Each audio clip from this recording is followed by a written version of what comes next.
बड़का समाचार के बाद अब बेरा हो गए खबर 36 के।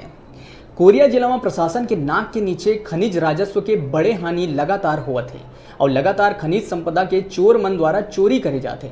फिर प्रशासन और जिम्मेदार विभाग मूक दर्शक बने देखा थे। देखो रिपोर्ट।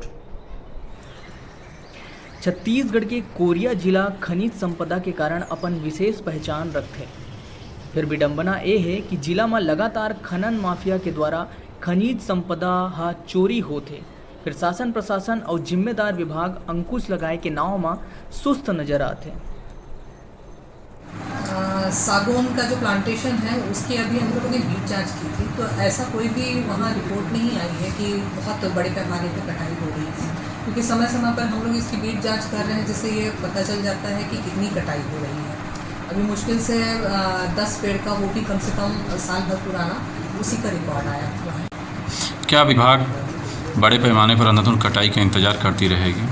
नहीं, उसके संबंध में हमारे यहाँ सुरक्षा का कार्य किया जा रहा है और वहाँ जो कंप्लेन आ रही है वो जैसे हमारा प्लांटेशन का समय ख़त्म हो जाता है तो चौकीदार निकाल दिए जाते हैं, तो उन चौकीदारों के द्वारा ही इस तरह की कंप्लेन की जा रही है। जिला में कोयला की तस्करी बड़ा पैमाना में लगातार जारी है। बेरोजगार ग्रामीण युवक मन ला कोयला तस्कर मन के द्वारा लालच दे के खनन कराए जाते। फिर बिना सुरक्षा उपकरण के ग्रामीण युवक मन ला हमेशा जान के खतरा बने रहते। शिकायत प्राप्त हो रही थी कि कुछ लोग अवैध रूप से कोयला का खनन करके परिवहन कर रहे हैं, जिस पर कि थाना प्रभारी को निर्देश दिए गए थे कि कार्रवाई जल्द से जल्द किया जाए।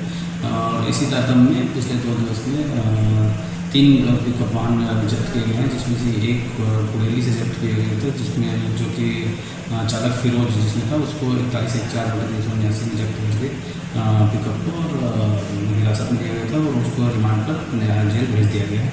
इसके अलावा बीती रात को भी 2 पिकअप वाहन जब्त किए गए, जिसमें एक देवा नाम का ड्राइवर और एक बलराम, ये दोनों को गिरफ्तार किया गया है और उनके पास से 2 पिकअप वाहन 41/4/379 में जब्त किए गए हैं और इनको भेजा गया है। आप मन ला बता दें कि पिछले बछर यही खदान के धस जायले एक युवक के मौत घलो हो चुके हैं।